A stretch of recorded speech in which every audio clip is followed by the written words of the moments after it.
एक मिनट उन सभी लोगों के लिए जो कि इस हादसे में जिनका देहांत हुआ है, उनकी आत्मा को शांति करने के लिए हम प्रार्थना करेंगे ईश्वर से, ताकि वो जहाँ भी रहें सुरक्षित रहें।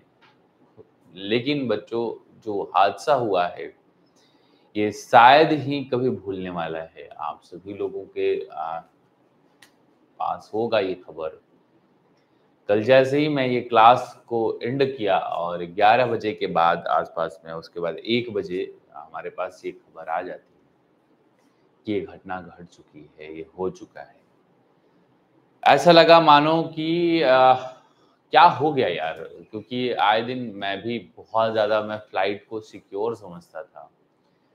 क्योंकि और समय की भी बचत होती है, लोग जाते हैं। सोचो कितने परिवार के लोग आज अपने लोगों से बेघर हो गए हैं, अनजान हो गए। उनकी डेड बॉडी नहीं मिल रही है बच्चों। डीएनए के थ्रू उनका टेस्ट होकर के उनकी पहचान की जा रही है। जो लोग इस हादसे में जिनकी जान गई है, वो लोग एक सपने देख कर के गए होंगे लंदन, जो लोग घूम कर के आते हैं या किसी से मिल कर के आते हैं, लंदन में उनकी फैमिली रहती होगी। ये सारा मंजर जो है बहुत भयानक है, हमारे देश के लिए भी बहुत भयानक है और अहमदाबाद के जो लोग हैं, जो लंदन जा रहे थे, उन सभी के लिए हम बेहद ही दुःख वाली ये जो समय है, बेहद ही क्या कहा जाए इसमें कोई शब्द नहीं है, जो चीज़ें हुई हैं। इसमें किसी को दोष देने के लिए भी नहीं है, अभी तो पता नहीं चला है अ, ब्लैक बॉक्स एक होता है बच्चों, जो पायलट होता है उसके आस-पास में, वो सारी बातें आवाज़ रिकॉर्ड करता है। उसमें से भी कुछ इन्फॉर्मेशन निकालने की कोशिश की जा रही है, इसकी जाँच भी चल रही है कि आखिर हुआ क्या था। बच्चों, ये फ्लाइट बहुत सिक्योर था, जब सिक्योर में ही ये घटना घटेगी, कि कैसे होगा सारा चीज़। एयर इंडिया की फ्लाइट थी, एयर इंडिया मतलब शब्द ही नहीं है, चीज़ें बहुत सारा चीज़ हुआ है। ठीक है? तो बच्चों, कल जो क्वेश्चन हमारा रेस्ट था, आज हम वो क्वेश्चन करेंगे सबसे पहले और इसके बाद फिर कल मैंने जैसे ही वो सारा चीज़ देखा मंज़र में, मैं शाम वाला क्लास नहीं ले पाया, इस स्थिति थी। क्योंकि बहुत सारे मित्र हमारे हैं जो अहमदाबाद में हैं, जो मेरे लंदन में भी दोस्त लोग हैं। मैंने उनसे भी अपनी खबर ली कि उनसे भी मैंने उनकी खबर ली कि आखिर कौन-कौन लोग थे इसमें। तो 1-2 लोग हमारे मित्र भी हैं जिनके जिनके परिवार उसमें शामिल हैं, हमारे अच्छे खासे दोस्त हैं गुजरात में, ठीक है? और कई तो ऐसे हैं जो हम अपनी संस्थान को सपोर्ट भी करते हैं, क्योंकि आपको पता है जो हमारी संस्थान है वो आईएएस के बच्चों को भी पढ़ाती है। तो आईएएस के बच्चों को ट्रेन करने के लिए भी बहुत से लोग हैं जो हमें सपोर्ट करते हैं और वो लंदन में रहते हैं, ठीक है? तो उनका परिवार भी सारी चीज़ें हैं। ख़ैर कोई नहीं, चीज़ें हैं, जीवन है, एक कोई आया है तो जाएगा, लेकिन बच्चों उसी में एक और शख़्स निकल कर के सामने आते हैं और वो उनकी जान बच जाती है, वो विंडो सीट पे रहते हैं और उनकी जान बची है, एकमात्र एक व्यक्ति है। क्योंकि बचने का अनुमान तो बिल्कुल नहीं था। पायलट ने भी कहा कि अब हमारे हाथ में कोई भी चीज़ नहीं है, जिससे मैं रोक पाऊँ, बचा पाऊँ सारी चीज़ें। ठीक है? तो चलिए हम लोग अपना काम करते हैं, पढ़ाई करते हैं। जैसा कि आपको हमने बताया, नोटिफ़िकेशन आ चुकी है, 26 तारीख से एग्ज़ाम होने वाला है। आज 13 तारीख है बच्चों। 13 दिन और बचे हैं, 13 दिन में आप पढ़ लो जितना पढ़ सकते हो। जितना भी आप प्रैक्टिस करना है, प्रैक्टिस कर लो। मैं तो ये कहता हूँ क्लासेस जितना हो रहा है इसको भी रिवीज़न करते रहो।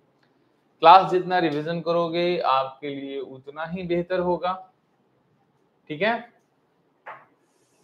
उतना ही बेहतर होगा जितना आप क्लास करोगे। कल हम लोगों ने फ्रेंच रिवॉल्यूशन किया था। ठीक है बच्चों? कल हम लोग फ्रेंच रिवॉल्यूशन किए थे, ठीक है।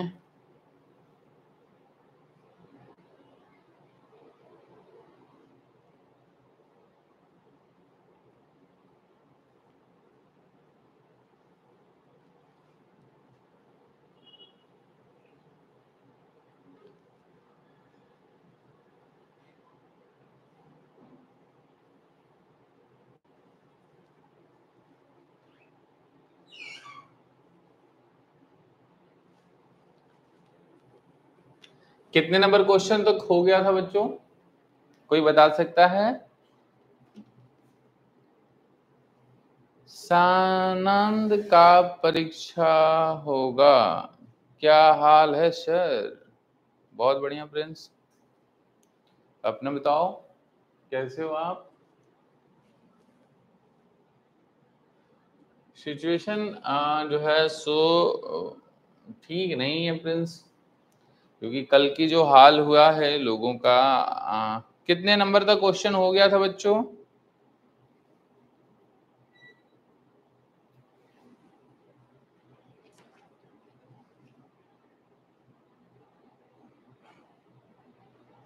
चंदन का पर्चा कब होगा? चंदन का पर्चा क्या है बताओ, क्या है चंदन का पर्चा?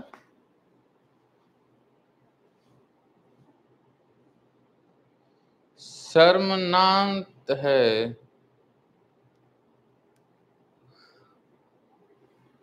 क्या लिख रहा है?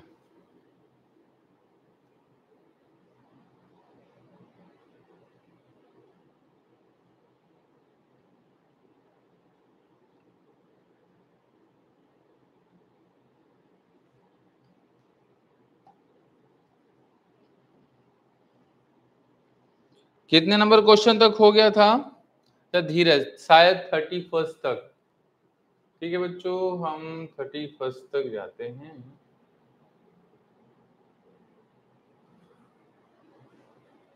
ठीक, हाँ बिल्कुल सही बात, बहुत बढ़िया धीरज। चलिए बच्चों, तो आप भी हम इन सभी प्रश्नों पे चर्चा करेंगे। चलिए आप बताइए कि आर्थिक कारण क्या थे? फ्रांसीसी वित्तीय समस्या जो हुई थी, फ्रांस में जो वित्तीय समस्या आई थी बच्चों, उसके आर्थिक कारण क्या था? ठीक है, आर्थिक कारण मतलब फ्रांस की वित्तीय समस्या का मुख्य कारण क्या रहा था? कोई बताएगा?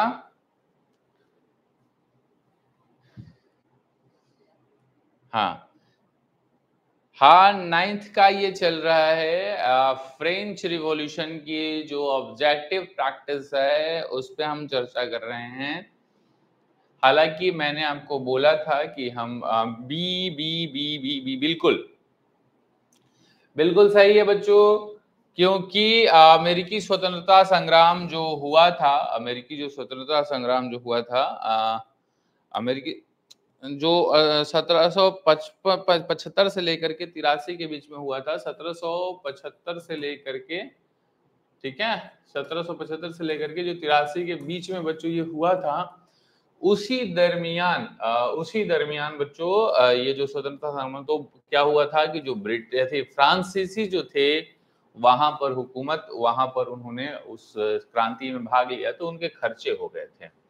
जैसे मैं आपको समझाने की कोशिश करता हूँ, जैसे मान लेते हैं आप हैं धीरज और आपका दोस्त है, उसका नाम है नीरज, ठीक है ना? आप हैं धीरज और आपके दोस्त का नाम है नीरज। नीरज क्या है कि वो लड़ाई लड़ रहा है और धीरज उसे सपोर्ट कर रहा है पैसे से। तो धीरज क्या होगा, अगर सपोर्ट कर रहा है तो धीरज क्या हो जाएगा, कमजोर हो जाएगा। कैसे? मान लेते हैं भारत पाकिस्तान, बांग्लादेश और पाकिस्तान युद्ध हो रहा है, या भारत पाकिस्तान युद्ध हो रहा है, अमेरिका क्या कर रहा है कि भारत को सपोर्ट कर रहा है, ठीक है। अब अमेरिका भारत को सपोर्ट कर रहा है, खूब पैसा भेज रहा है, तो क्या होगा, अमेरिका धीरे धीरे कमजोर हो जाएगा। तो वही स्थिति हो गई थी फ्रांस की क्रांति के दरमियान। वो अमेरिका में जो स्वतंत्रता संग्राम चल रहा था उसमें फ्रांस की भागीदारी थी, और उस दरमियान फ्रांस के बहुत ज्यादा खर्चे हुए थे और फिर वो आ गया था। ठीक है, अच्छा अमित है। हाँ, चलिए आगे।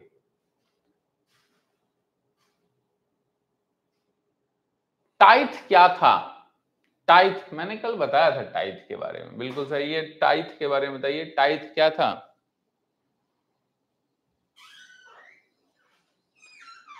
मैंने आपको बताया था टाइथ का अर्थ होता है बच्चों, टाइथ का अर्थ होता है टेंथ। ठीक है ना, टेंथ से बना टाइथ। और टाइथ जो है, टेंथ का मतलब होता है कमाई का 10वां भाग, 1/10 भाग। ठीक है, आपको किसे देना है? आपको चर्च को देना है। और चर्च द्वारा लिया जाने वाला जो कर था, जो कि कर लिया जाता था किसानों से, जो उनकी उपज होती थी उसका 10% चर्च को पहुंचाना पड़ता था। किसको? किसानों को। किससे पहुंचाते थे? चर्च को पहुंचाते थे वो। ठीक है भैया, ले लीजिए। बिल्कुल सही धीरज, बी बी बी बी, सभी ने, धीरज ने बी लगाया है, बहुत ही बढ़िया। ठीक है, किस वस्तु पर लगने वाला कर गरीबों को सबसे अधिक प्रभावित करता था? किस वस्तु पर लगने वाला कर, बताओ बच्चों। मैंने बताया था कल, मुझे ऐसा याद आ रहा है कि मैंने इस प्रश्न की चर्चा की है। अच्छा सर, अभी कितने बजे तक पढ़ा होगा? पढ़ा होगा? पढ़ा होगा, चलेगा पढ़ाई?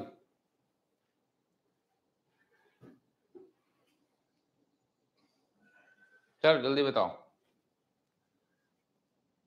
किस वस्तु पर लगने वाला कर गरीबों को सबसे अधिक प्रभावित करता था? बच्चों मैंने आपको बताया था नमक। नमक जो है वो इस पे गैबन नामक टैक्स लगता था बच्चों। गैबन नामक, कल हमने गैबल नामक टैक्स लगता था। ठीक है, मैंने कल आपको बताया था। और ये नमक के ऊपर लगता था, और इससे क्या होता था, अगर मान लो सोचो आपको नमक नहीं मिले तो स्वाद ही नहीं है खाने में, खाने में स्वाद ही नहीं मिलेगा। बिल्कुल धीरज ने सही जवाब दिया है। ठीक है, क्योंकि जीवन जीने के लिए जो भी चीजें थी, अगर उसी पे आप टैक्स लगा दोगे, भारत सरकार अगर नमक पे खूब टैक्स लगा दे और नमक कर दे 5,000 रुपए किलो, तब तो हो गया, फिर चोरी डकैती सब होगा, है ना? नमक का काला बाजारी किया जाएगा। चलिए आगे। भारत में नमक के लिए आंदोलन हो गया था बच्चों, नमक आंदोलन जिसे कहा जाता था, नमक आंदोलन भारत के हुआ था। ठीक है, नमक आंदोलन हुआ था, जिसे डांडी, महात्मा गांधी ने कहा था, उसे डांडी यात्रा के दौरान नमक सत्याग्रह भी कहा जाता है उसे। तो भारत में, चलिए 1788 से 1789 में फ्रांस में क्या हुआ जिसने आर्थिक स्थिति को और बिगाड़ दिया था? ठीक है, फ्रांस में 1788 और 89 में फ्रांस में ऐसा क्या हुआ जिसने फ्रांस की आर्थिक स्थिति को खराब कर दिया था?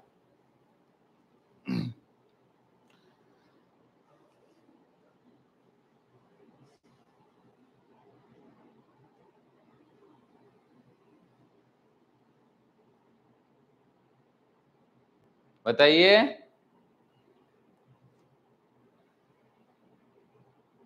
सभी लोगों ने लाइक नहीं किया है, ना ही लोग शेयर करते हैं। अगर शेयर नहीं करोगे तो कैसे होगा, कैसे लोगों तक पहुंचेगी? आप लोगों ने हमें कहा था कि सर अगली क्लास हम 20 लोगों के साथ करेंगे, बताओ 20 लोग भी नहीं आ पा रहे हैं यार।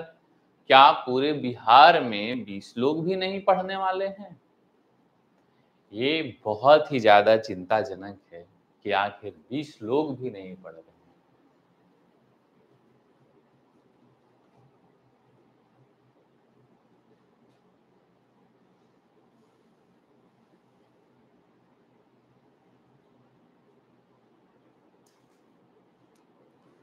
हाँ, चलो बच्चों, तो 1788-89 के दरमियान फ्रांस में जो है वो सूखा आया था। कैसे? बच्चों, जो सर्दी खूब पड़ी थी, ठंडी खूब पड़ी थी और गर्मी भी खूब पड़ी थी और उसी दरमियान सूखा आ गया, लोगों को खाने के नाले पड़ गए, लोगों को रोटी भी नहीं नसीब होने लगी थी। ऐसी परिस्थिति थी फ्रांस की, जब रोटी भी नसीब नहीं हुआ था। 1788-89 के दरमियान वहां भीषण अकाल पड़ा था, सूखा पड़ा था, खूब गर्मी और उतना ही ठंडा, जिसकी वजह से बारिश ही नहीं हुआ। ठीक है, तो सूखा पड़ गया था, बाढ़ नहीं आया था, सूखा पड़ गया था। चलिए आगे। फ्रांस की जनसंख्या 1715 से 1789 के बीच कितनी बढ़ी थी? ये तो फैक्चुअल है बच्चों, बगल का दोष पड़ेगा। ठीक है बच्चों, जो जनसंख्या थी 1715 में वो थी 23 लाख और जो 1789 में वो हो गया 28 लाख। तो 5 लाख जो है वो जनसंख्या बढ़ा था। ठीक है, 23 से 28 लाख के आसपास जनसंख्या बढ़ा, नहीं 23 लाख से 28 लाख के बीच जनसंख्या बढ़ा था बच्चों, 5 लाख नहीं। 23 से 28 लाख के आसपास जनसंख्या बढ़ा था।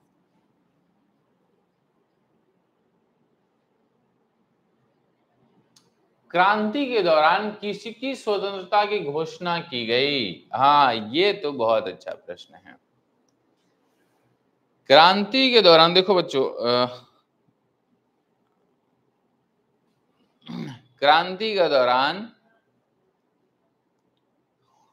लाइक नहीं किए हो और ना ही सभी शेयर करते हैं। अच्छा ये बताओ, शेयर करने में क्या दिक्कत है? शेयर करोगे तो अन्य लोगों तक पहुंचेगा। देखो, मैं बोलना नहीं चाहता हूं शेयर करने से क्या होगा और लाइक करने से क्या होगा। देखो, हमारी बेनिफिट नहीं है, हमारी बेनिफिट है 2 ही बच्चे को पढ़ाना। लेकिन बच्चों हो, देखो समझो कि मान लेते हैं एक योग्य बच्चा है और वो पढ़ना चाहता है, लेकिन उस तक हम नहीं पहुंच पा रहे हैं। ठीक है, वो कहीं अन्य जगह से, वो कहीं से पढ़ रहा है और वो गलत चीज पढ़ रहा है। देखो, चीजें पढ़ना सही है, सब लोग अपने माँ बाप जो होते हैं वो अपने बच्चे को पढ़ाना ही चाहते हैं। लेकिन हम आपको बताएं, यूट्यूब पर हमने 13 कोचिंगों का रिसर्च किया था, हमारा 13 कोचिंग के ऊपर रिसर्च था। अगर उसमें से एक कोचिंग भी अगर बेहतर काम करती तो मैं नहीं पढ़ाता, क्योंकि मैं कहीं और पढ़ा रहा था, मैं बेहतर पढ़ा रहा था, मैं आईएएस के बच्चों को पढ़ा रहा था। लेकिन मुझे लगा कि भाई ये 13 की 13 कोचिंगें गलत क्यों पढ़ा रही है, चीजें सही समझा ही नहीं रही है। क्रांति विद्रोह आंदोलन में भी अंतर नहीं पता है लोगों को, फ्रांस की क्रांति हो रही है लोगों को। बच्चों, एक कोचिंग संस्थान ऐसा है, उसका व्यूअरशिप हम देखते हैं बहुत अच्छा है, 1-2 मिलियन 3 मिलियन, पता नहीं कितना मिलियन ट्रिलियन है सब चीज, लेकिन वो गलत चीजें पढ़ाता है। आपको क्लास 10th में मैंने उसका लेक्चर भी मैं देख रहा था, वो क्या करता है देखो, हम आपको बताते हैं। वो कोचिंग संस्थान है, वो कहता है, मान लेते हैं कि जलवायु को प्रभावित करने वाले कौन कौन से कारक हैं, या ये कहेगा कि जो मिट्टी है, वो मिट्टी जो, अगर आप 10th में जाओगे तो 10th में आपको एक पढ़ना होगा संसाधन। तो संसाधन में सॉइल एक संसाधन है, मिट्टी एक संसाधन है। तो मिट्टी निर्माण में कौन कौन सी भूमिका होती है? तो बच्चों बताएं आपको, मिट्टी निर्माण में अगर भूमिका मान लेते हैं, लिखा है उसमें कि महत्वपूर्ण भूमिका होती है पत्थर की, पहाड़ की, पहाड़ की। तो पहाड़ की, अब किताब ने लिख दिया है पहाड़, लेकिन बच्चों समझाना कैसे है? पहाड़ को लोग ये अब बोल रहे हैं कि मिट्टी के निर्माण में पहाड़ की भूमिका है, तो वो इस तरह से बोल रहे हैं कि पहाड़ के टूटने फूटने से ही मिट्टी बनती है। अरे भैया, क्वेश्चन जो जवाब है वो ये नहीं है, वो कह रहा है कि पहाड़ का जो नेचर है, नेचर मतलब कोई कहीं पर पहाड़ में मिट्टी में मैग्नीशियम है, कहीं पोटेशियम है, कहीं कैल्शियम है, कहीं कहीं अलग अलग मिनरल्स हैं, क्योंकि रॉक्स जो है, जो चट्टान है, पहाड़ है, वो अलग अलग प्रकार के होते हैं। तो वो बताइए कि जो पहाड़ के कारण जो सॉइल बन रहा है, वो जैसे कहीं काली मिट्टी बन रही है, तो काली मिट्टी के लिए कौन सा पहाड़ काली मिट्टी बना, कौन सा पहाड़ के वजह से लाल मिट्टी बना? टूटने फूटने से तो हर कुछ बन रहा है, ठीक है? तो गलत चीजें पढ़ा दिया, गलत चीजें पढ़ा रहा है। और मैं तो आश्चर्यचकित था कि भाई, अगर ये बच्चों को पढ़ा देगा तो बच्चे समझेंगे क्या, किस तरह से वो चीजों को आगे चल करके हैंडल करेंगे। बच्चों, अगर आपको ये बता दिया जाए कि खाना में जो है, वो खाना में जब तक तुम चिकन मसाला नहीं डालोगे तब तक खाना स्वादिष्ट नहीं बनोगे। आपके दिमाग की जब तक ऑयल नहीं डालोगे पकेगा नहीं, या कुछ भी चीज खाना जो है वो तेल से पकता है, अगर कोई आपको बता दे। ये गलत तरीका है, ये गलत चीज कॉन्सेप्ट समझाना है। अगर आपको बता दिया जाए कि जो पेन से लिख रहे हो ना, ये जो पेन है वो अमेरिका से आया है, तो हो जाएगा। कुछ भी पढ़ाया जा रहा है, कुछ भी चीजें की जा रही है। तो मैं ये कहना चाहता हूं कि सही चीजें पढ़ाइए, सही चीज बताइए, ठीक है? हम कहीं के कंपटीटर नहीं हैं। हम उन टीचरों को भी बोलना चाहते हैं कि भैया आप यहाँ क्लास अटेंड करो और यहाँ से सीखो और जाकर के उनको सिखाओ।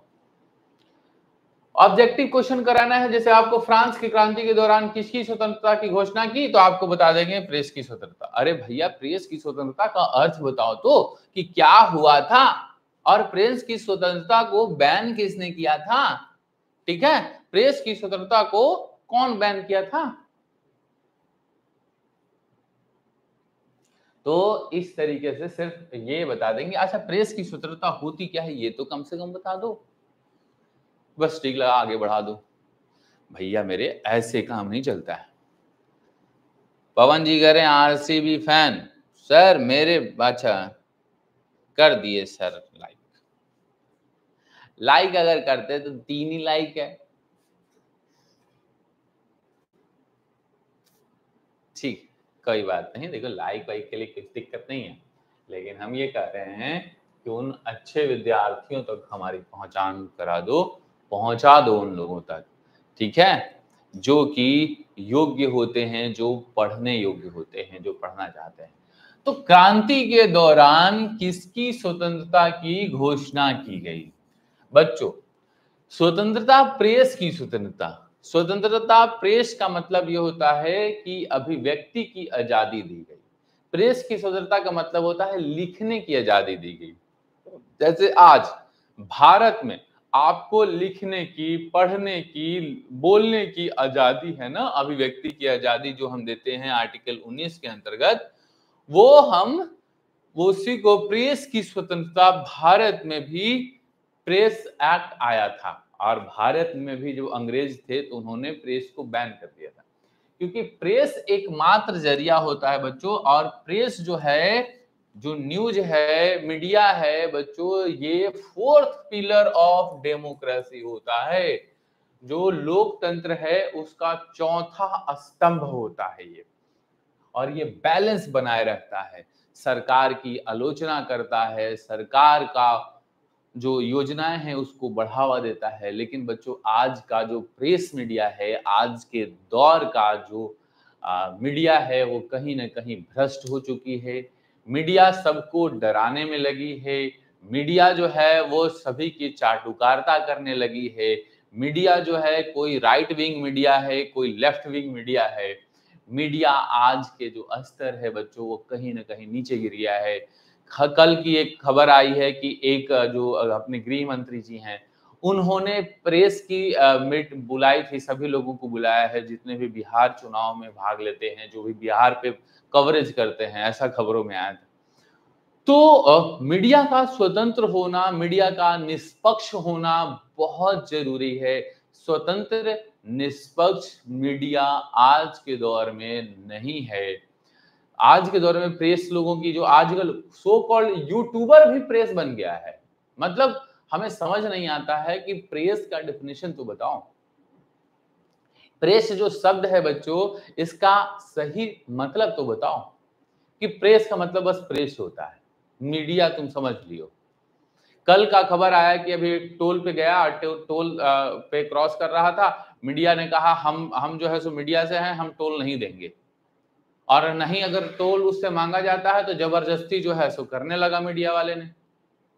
तो इस तरीके से चीजें नहीं चलती है भाई साहब, नियम है, नियम के तहत चलिए, ठीक है। और अगर आप प्रेस हैं तो प्रॉपर तरीके से आप अपनी आईडी और इस तमाम चीजें, और प्रेस की टोल पे कोई उसका नहीं है कि उसको टोल फ्री मिलेगा, फिर भी लोग जबरदस्ती करते हैं। तो ऐसी चीजों से बचना है और ऐसे लोगों को रोकना है, ठीक है। क्रिकेटर में किसका कौन फैन है? एक टीम का कौन किसका फ्रेंड?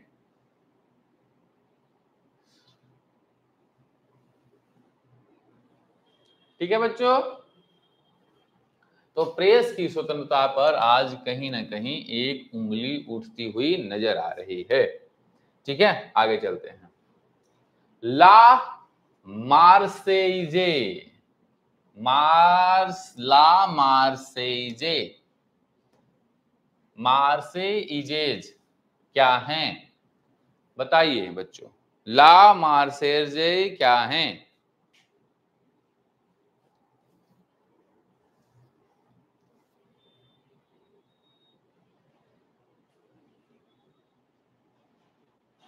ला मार्सेइजेज जैसे बच्चों अपना जन गण मन है राष्ट्रीय गान, उसी प्रकार से ला मार्सेइजे जो है वो फ्रांस का राष्ट्रीय गान है ला मार्सेइजे, ठीक है। जोसेफ रूजे डी लिस्ले लिखा था इसने, रोजे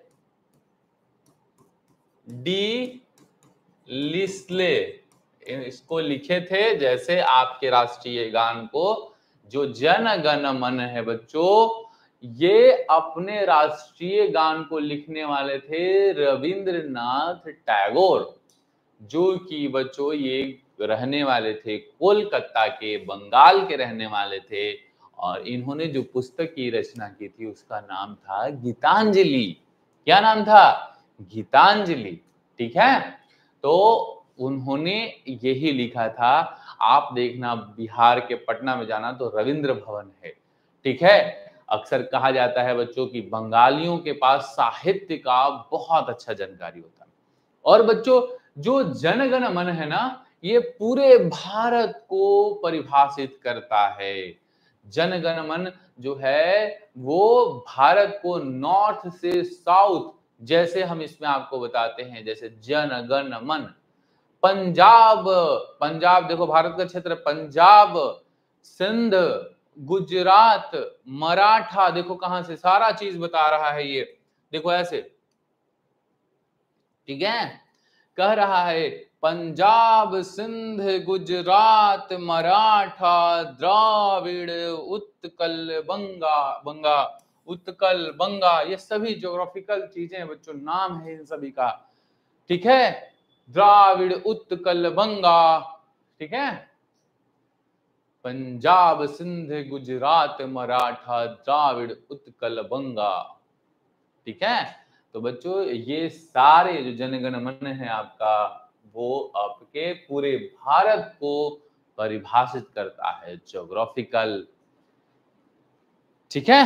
किस किस को जनगण मन याद है? हम यहां नहीं गा सकते हैं बच्चों, क्योंकि ऐसे ही नहीं गाना है,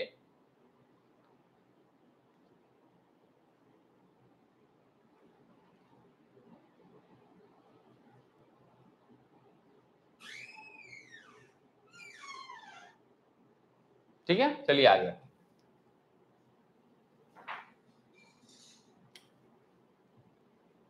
क्रांति के दौरान किस कलाकार ने अपनी कई प्रसिद्ध चित्र बनाए? सर आप किसके फैन हो? अच्छा, धीरज को याद है, बहुत बढ़िया, सभी को याद रहना चाहिए।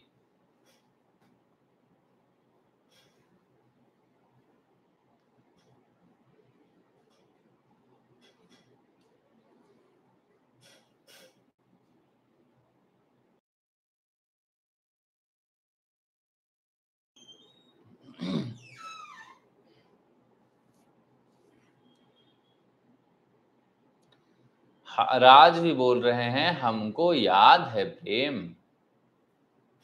ठीक है, क्रांति के दौरान किस कलाकार ने कई प्रसिद्ध चित्र बनाए? बच्चों इसमें डेविड थे, जो जैक्स लुई डेविड इनका पूरा नाम था, जैक्स लुई डेविड। क्या नाम था इनका? जैक्स लुई डेविड इनका पूरा नाम था बच्चों। और इन्होंने द डेथ ऑफ मराठ जो है वो लिखा था इन्होंने, डेथ ऑफ मराठ।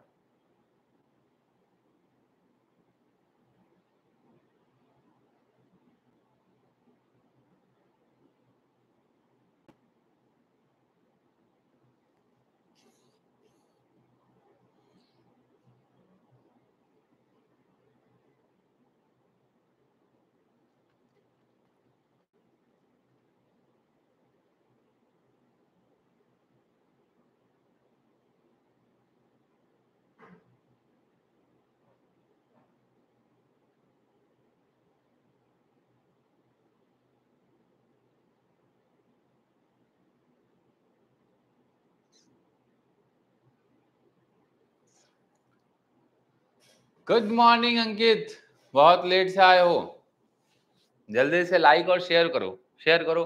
कितने कितने लोगों को कौन कौन शेयर किया, जल्दी बताओ हमको।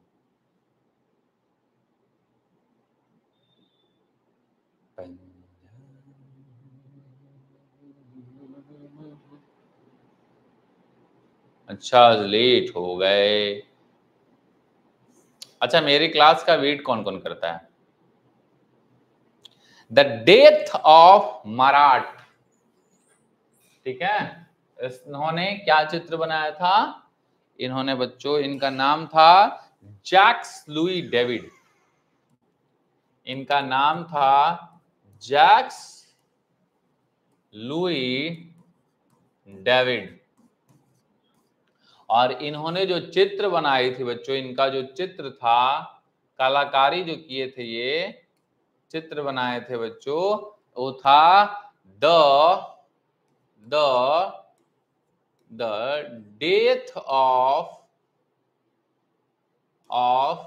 मराठ, Maratha, the death of Maratha. हम सर करते हैं सर, धीरज कह रहे हैं सॉरी सर।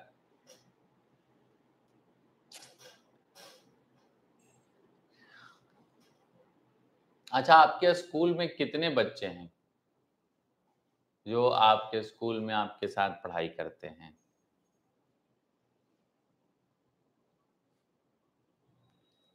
अच्छा बच्चों, ये बताओ हमें कि क्या हम इसको थोड़ा और चकाचौंध वाला बना कर लाएं, या ऐसे ठीक है?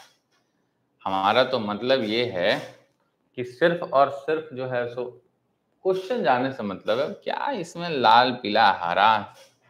अच्छा, धीरज कह रहा है आज 8:30 से इंतजार कर रहे हैं सर। अच्छा, वाह, बहुत बढ़िया, ठीक है, पढ़ना जरूरी है।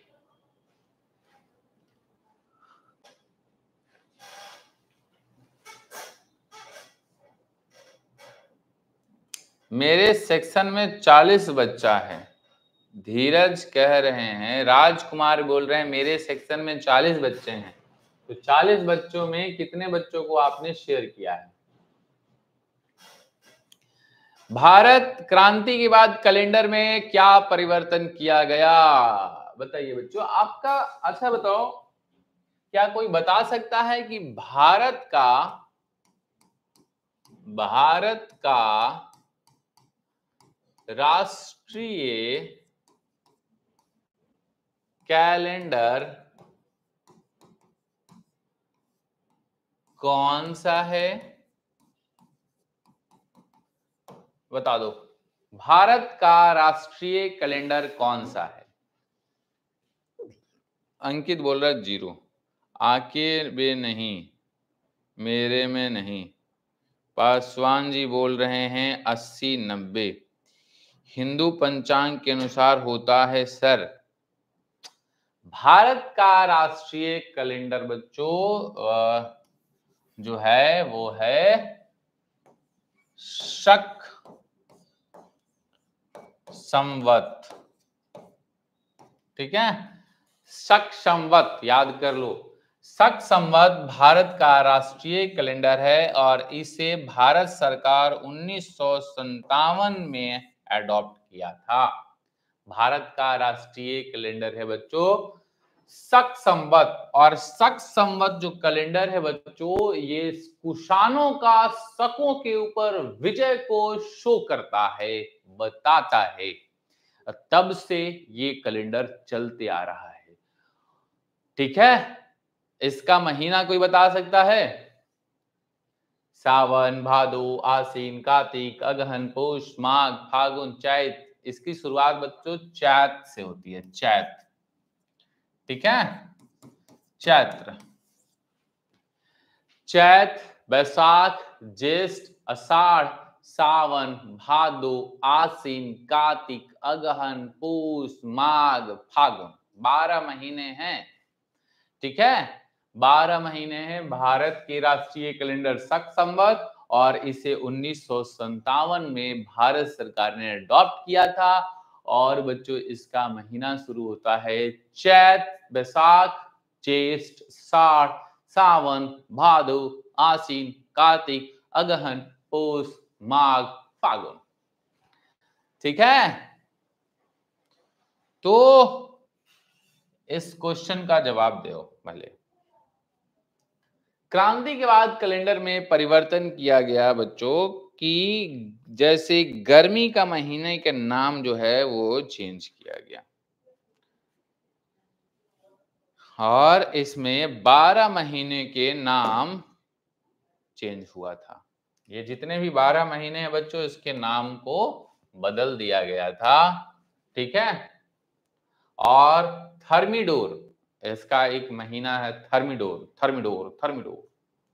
जैसे आपका जनवरी, फरवरी या चैत, बैसाख, जेठ, आषाढ़, सावन, भादो, आसीन, कार्तिक है ना। इसी तरह से गर्मी का जो अभी सीजन चल रहा है, जैसे अभी गर्मी का महीना है ना, तो गर्मी के महीने को इसको कहा जाता है थर्मिडोर। Thermidor, thermidor. गर्म है, गर्म गर्म कर। ठीक है, ठीक है सर। कितना बज रहा है? हमारे घड़ी में टाइम हो रहा है बच्चों 10 बजने में, रुको 9:46 हो रहा है। चलो, स्वतंत्रता की देवी की प्रतिमा किसका प्रतीक है? स्वतंत्रता की देवी की प्रतिमा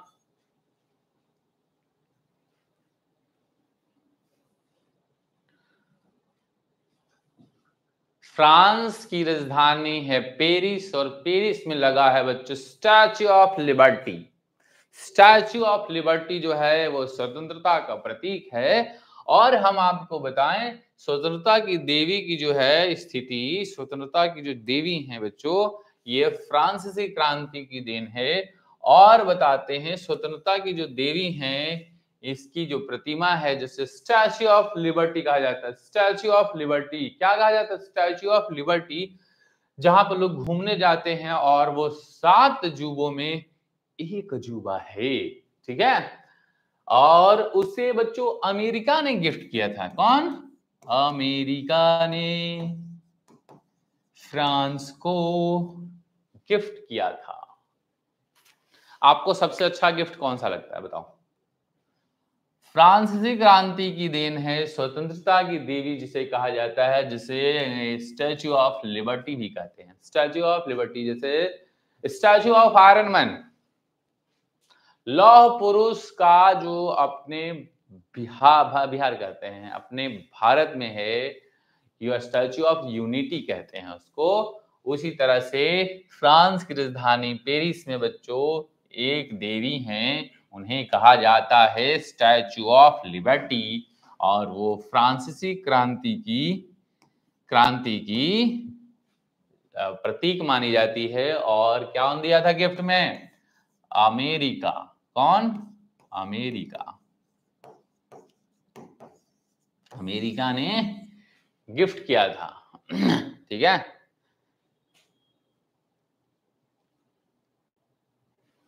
अमेरिका ही पागल। अमेरिका, फ्रांस नजदीक है ना बच्चों। चलो आगे।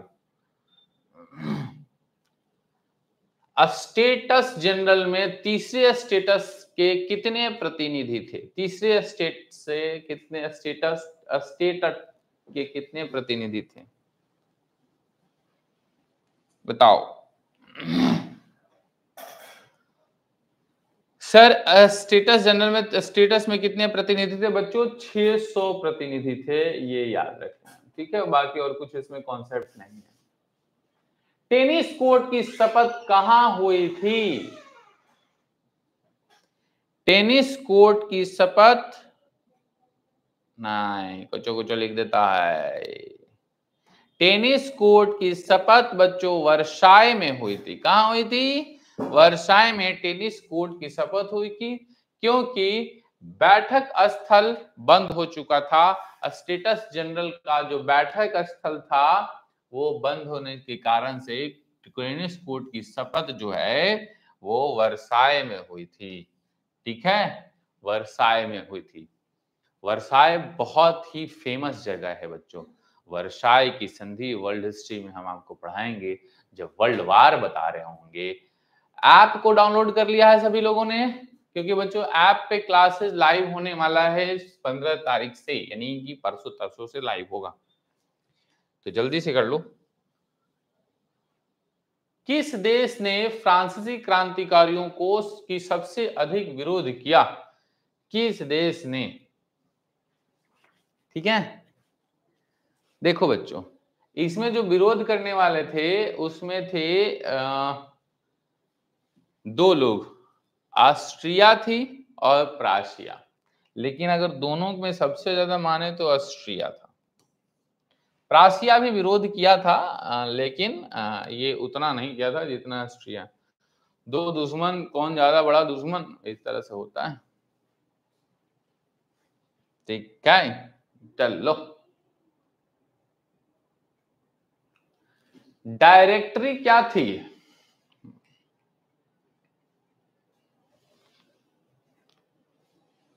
डायरेक्टरी क्या थी बच्चों?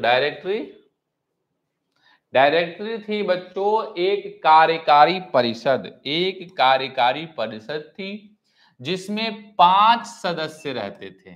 5 सदस्य रहते थे, और 5 सदस्यों की कार्यकारी परिषद जिसे बच्चों नेपोलियन ने नष्ट कर दिया था, खत्म कर दिया था डायरेक्टरी को। डायरेक्टरी को कौन खत्म किया था? नेपोलियन ने। डायरेक्टरी में कितने लोग रहते थे? 5 लोग। ये क्या था? कार्यकारी परिषद। तो बच्चों एक क्वेश्चन में 3 क्वेश्चन आपका तैयार हो गया। टू और अब तक नहीं है तो ली गई थी, और फिर क्या बोलते रहता है बालगण?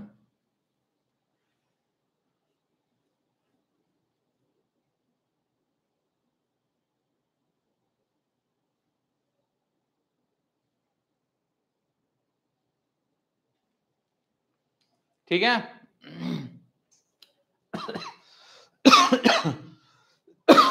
कार्यकारी परिषद बच्चों जाहिर सी बात है नेपाल कह रहे हैं, नेपोलियन से पहले होगा, तो ये 1795-99 के साल के दरमियान रहा था डायरेक्टरी। डायरेक्टरी का मतलब होता है, डायरेक्टरी का मतलब जैसे अभी भी हम डायरेक्टर अगर बन जाते हैं तो डायरेक्टर का मतलब होता है कार्यकार, मतलब जो अध्यक्ष होता है वो डायरेक्टरी होता है, कार्यकारी अध्यक्ष होता है। तो यहां से भी आप निकाल सकते हैं कि कार्यकारी एक परिषद था। और इसमें सदस्यों की संख्या बच्चों 5 लोग थे और वही सारा निर्णय लिया करते थे कि कैसे काम क्या चलेगा। और ये 1795-99 के दरमियान था। नेपोलियन जब आता है और वही कहता है अपूछित तो भगवान है ना, और कहता है चल हट तेरी के, तुम जो हमको शुरुआत करेगा। चलो बच्चों, ये तो फ्रांसीसी क्रांति की शुरुआत में राजा कौन था, तो हमने आपको बताया था लुई 16। ठीक है, लुई 16 जो है वो राजा था। हमारे लिए चाय आया है। किरण भी लेट से आई है। किरण, तुम्हें पढ़ने में मन नहीं लगता है? लुईस 16। ठीक है बच्चों, लुईस 16। चलो आगे। फ्रांसीसी क्रांति ने किस विचार को बढ़ावा दिया? समाजवाद, साम्राज्यवाद, सामंतवाद, पूंजीवाद और राष्ट्रवाद। बच्चों ये अलग अलग अवधारणाएं हैं, हम आपको सभी के बारे में बताएंगे कि आखिर पूंजीवाद क्या है और राष्ट्रवाद क्या है। यहां पर इसको लेके आते हैं, उसके बाद बताते हैं। फ्रांसीसी क्रांति ने बच्चों, राष्ट्रवाद क्या होता है पहले हम ये आपको बताते हैं। राष्ट्रवाद होता है राष्ट्र के लिए खुद को समर्पित कर देना, राष्ट्र के प्रति आपका जनभावना तैयार करना, राष्ट्र के प्रति एक होना और एक हो करके लड़ना, ये राष्ट्रवाद होता है।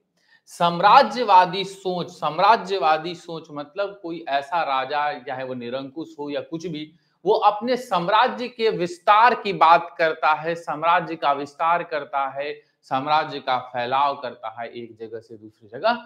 मतलब एक जगह से दूसरी जगह नहीं, अपना जो क्षेत्र है, जैसे आज हमारा इतना दूर है तो हम अपने साम्राज्यवादी सोच, अपना क्षेत्र विस्तार करेंगे। जैसे नेपोलियन आया था तो उसने, उसका सोच था साम्राज्यवादी, वो लोगों पर कब्जा करता था। भारत में जैसे अंग्रेज आए तो अंग्रेजों की भी नीति थी साम्राज्यवादी, फैलाओ जितना फैला सकते हो, लूटो जितना लूट सकते हो, दूसरी जगह से भी लूट लाओ। तो ये साम्राज्यवादी सोच। सामंतवादी भी उसी तरह का एक सोच होता है। पूंजीवादी बच्चों, पूंजीवादी सोच वो विचारधारा होता है, पैसा ही सब कुछ है भैया, पैसा न बड़ा न बाप बड़ा न भैया, सबसे बड़ा रुपया। और यही चीज होती है पूंजीवादी सोच की, जहां पर वैसी विचारधारा जो पैसे के लिए काम करती है, वैसी विचारधारा जो कि पूंजीवादी अर्थव्यवस्था को जन्म देती है, वैसी अर्थव्यवस्था, वैसा शासन प्रणाली जो सरकार की सोच को बंद करता है। ठीक है, सरकार की सोच को बंद करता है। ठीक है, और कहता है सारा अधिकार प्राइवेटाइजेशन की तरफ जाता है। कैपिटलाइजेशन कहता है बच्चों, इसका मतलब होता है कैपिटलाइजेशन, कैपिटलाइजेशन। ठीक है, पूंजीवादी विचारधारा विकसित होता है जिसमें कैपिटलाइजेशन, पूंजीवादी सोच विकसित होता है। ठीक है,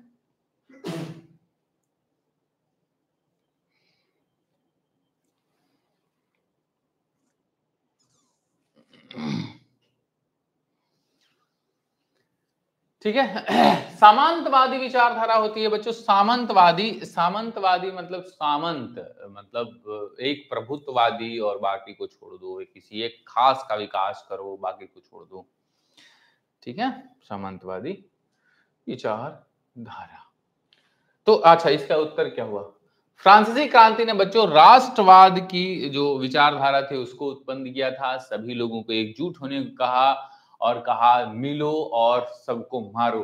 बंधुता को बढ़ाया था, ब्रदरहुड जिसको होता है, समानता को बढ़ाया था, स्वतंत्रता को बढ़ाया था। तीन शब्द जो हमने फ्रांसीसी क्रांति से सीखा, क्या क्या था? स्वतंत्रता, समानता और बंधुता। कहा कि भाइयों एक हो जाओ, सभी लोग समान हैं, हम मार सबको हटा दो, जो बर्बाद करता है, बदमाशी करता है उसको। ठीक है,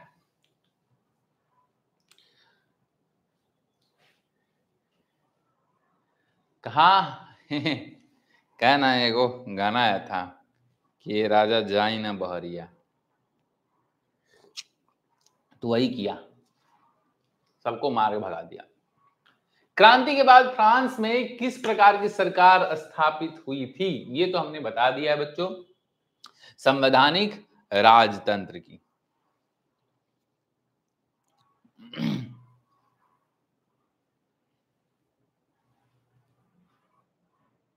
ठीक है,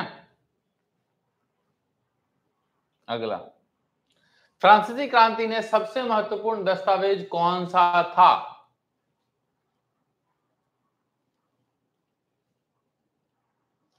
फ्रांसीसी क्रांति में क्या सबसे महत्वपूर्ण दस्तावेज कौन सा था? बच्चों याद करिए, जिसमें मानव और मानव नागरिकों के अधिकारों की घोषणा की गई थी, ह्यूमन राइट की बात की गई थी, मानवों के अधिकारों की बात की गई थी और उनके रक्षा की बात की गई थी। तो मानव और नागरिक अधिकारों की चर्चा की गई थी। अगला प्रश्न, क्रांति ने किस वर्ग के उत्थान में मदद की? बताइए, ये तो आप लोग बता देंगे।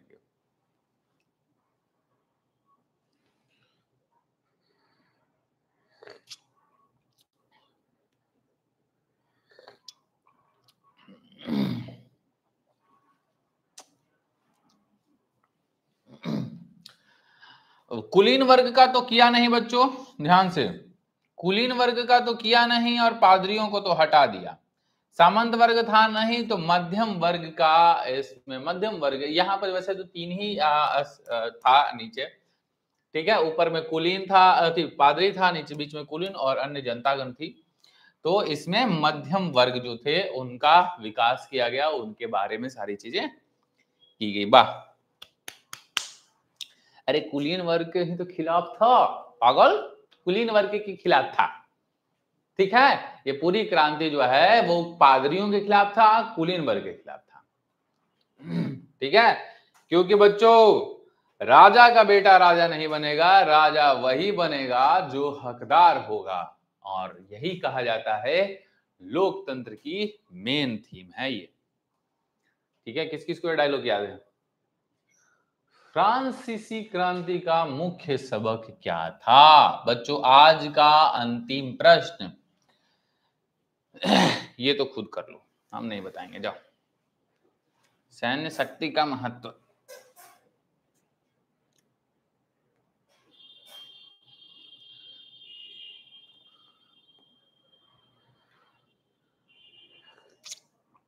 राजतंत्र की आवश्यकता हो रही है किरण, राजतंत्र की आवश्यकता है। राजतंत्र किसे कहते हैं? फिर से राजा वाला तंत्र, राजा का बेटा ही राजा बनेगा, ठीक है। किरण अपने आंसर को सुधारो, दूसरा मौका दे रहे हैं। अंकित बोल रहा है ए, सैन्य शक्ति का महत्व, सैन्य शक्ति था, जब हर बात जनता के लिए हो रही है तो जनता की शक्ति की बात होगी ना। धर्म की भूमिका, पादरियों को हटाने की बात चल रही है, धर्म की भूमिका कहां से रहेगी? धर्म की भूमिका रहेगी, धर्म की भूमिका रहेगी। पादरियों को जब हटाया जा रहा है तो जनता की शक्ति जागृत हुई थी, जनता के अधिकारों की बात की गई थी, जनता के लिए ही सब कुछ था, जनता ही शासन बना रही थी।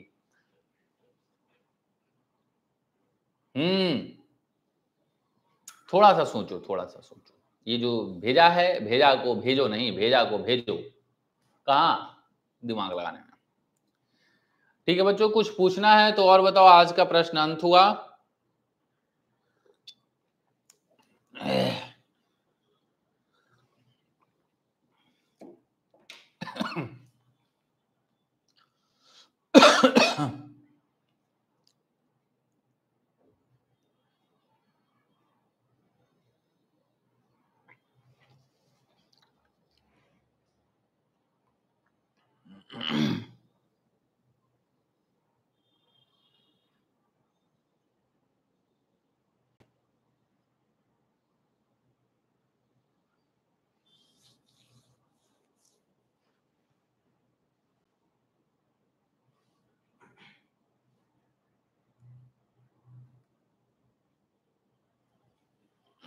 हेलो, हाँ जी,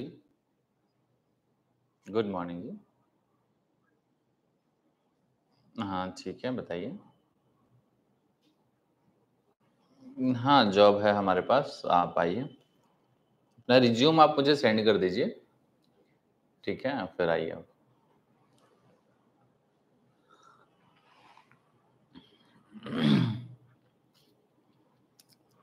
बच्चों एक चीज़ और हम कहना चाहेंगे कि जिस-जिस लोगों को भी आपके आस-पास के लोगों में जॉब करना होगा, जो लोग जॉब करना चाहते होंगे, आप उनको भी बोल देना।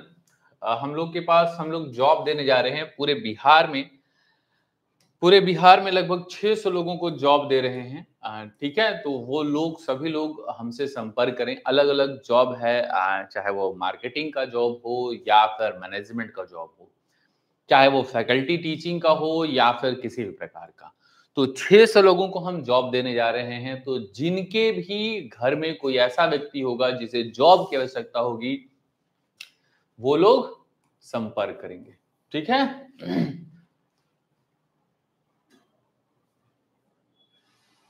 थैंक यू बच्चों, आज के लिए इतना ही। कुछ और पूछना है तो पूछो।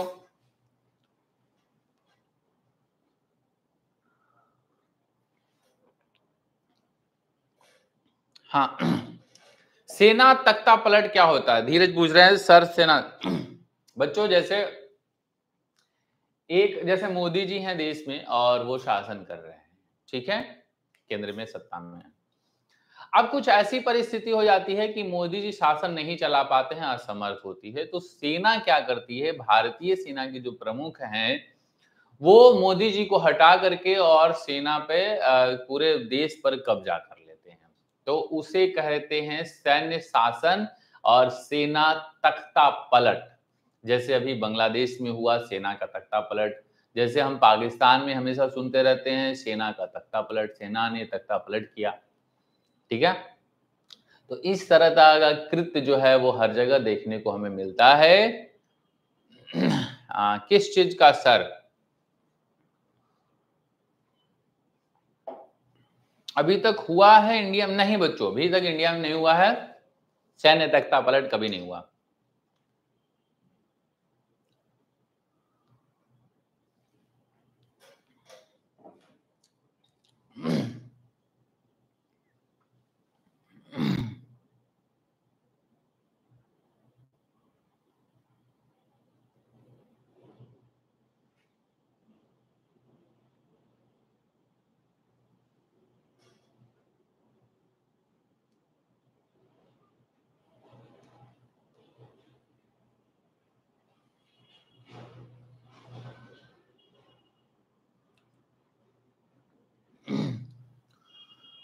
सर किस चीज में जॉब दे रहे हैं? बच्चों हर प्रकार का जॉब है, चाहे वो जीवीएफ स्कूल के मार्केटिंग का हो, ठीक है? जैसे जो ये प्रोजेक्ट हमारा चल रहा है, इसकी मार्केटिंग, लोगों के बीच में जाना, उनको बताना क्या है प्रोजेक्ट, तमाम चीजें इसके बारे में है। उसके बाद फिर बच्चों ऑफिस स्टाफ की भी बहुत ज़रूरत है, फैकल्टीज़ की बहुत ज़रूरत है कि फैकल्टीज़ भी पढ़ाएँ, बहुत सारी चीज़ें हम लोगों ने लॉन्च कर रहे हैं। हम लोग आईआईटी के बच्चों को भी पढ़ा रहे हैं, हम लोग आईएएस के बच्चों को भी पढ़ा रहे हैं, डीए के बच्चों को भी पढ़ाएँगे, ठीक है? तो इसीलिए। साहू जी ब्रो, बोलिए ब्रो, कैसे हैं? जी ब्रो, बताइए।